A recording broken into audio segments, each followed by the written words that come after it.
திராவிட முன்னேற்ற கழகத்துல எத்தனை பேர் 2 வயசு குழந்தைகளை ரேப் பண்ண திராவிட முன்னேற்ற கழகம் ஆதாரம் இல்லாம நீங்களும் ஆதாரம் இல்லாம சொல்லக்கூடாது. ஆதாரம் இருக்கு, ஆதாரம் இருக்கு, ஆதாரம் இருக்கு. பேரை சொல்லுங்க, ஊரை சொல்லுங்க, எந்த வழக்கு போலீஸ் ஸ்டேஷன் சொல்லுங்க. நீங்க சொல்லக்கூடாது. பேரவைத் தலைவர்களே, ஆதாரத்தை நாளைக்கே நான் சப்மிட் பண்றேன்.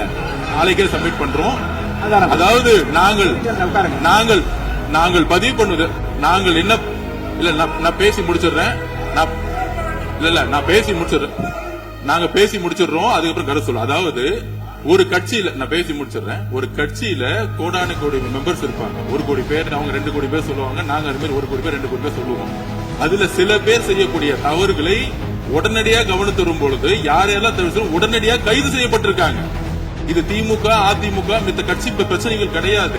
எந்த நபர் தவறு செய்தாலும் கட்சியின் அடிப்படையில் எந்த சட்டம் ஒழுங்கு கிடையாது. எங்களுடைய மாண்பு முதலமைச்சருடைய தலைமையில் சட்டம் ஒழுங்கு நேர்மையான முறையில் மாற்றப்பட்டிருக்கு, கட்சிக்கு அப்பாற்பட்டு. இதை நாங்கள் பதிவு செய்கிறோம். அதனால மாண்புமிகு துணை முதலமைச்சர் அவர்கள் எந்த அளவுக்கு போஸ்கோ கேஸும் ட்ரக்ஸோட இஷ்யூஸும் 2021-26 அதிகமாக நடக்கிறத உங்களுடைய ஆய்வை நீங்கள் மேற்கொள்ளுங்கள், எழுதி வைத்துக் கொள்ளுங்கள்.